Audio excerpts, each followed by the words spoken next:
Good afternoon, ladies and gentlemen. My name is Iliana Magra, and here are the top headlines of the day in Greece. Greece will ask the European Commission to exempt its 2026 defense spending from the EU's budget rules under the so-called fiscal escape clause, Finance Minister SKAI.gr said today. The defense spending Greece is seeking to exempt amounts to 500 million euros.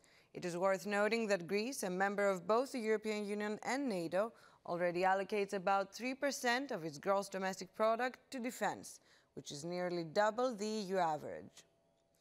Now, the third and final ministerial decision on an international tender for the exploration and exploitation of hydrocarbons in marine areas south of Crete will be issued this week, Minister of Environment and Energy Stavros Papastavrou announced today.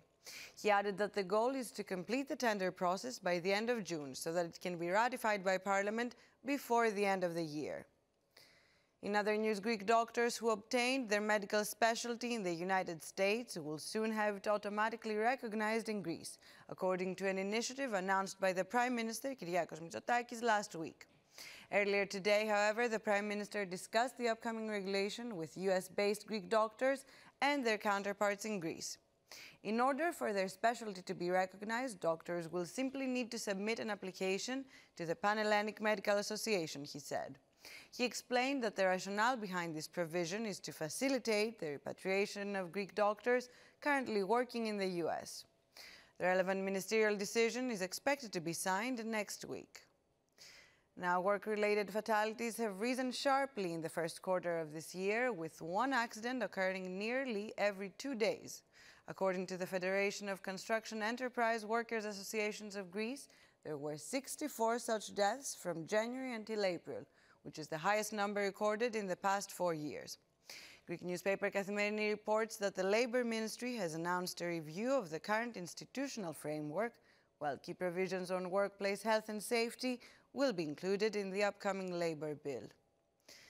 In other news, a 17-year-old was charged earlier today with causing grievous bodily harm after attacking a 42-year-old intercity bus driver in northern Greece. According to the bus driver, the incident occurred when the 17-year-old urged him to drive slower next time as he was getting off the bus.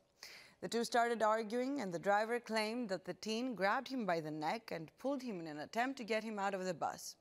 The driver stumbled and fell, injuring himself on the right side of his head and his right shoulder. The teen, however, told police that he was in self-defense.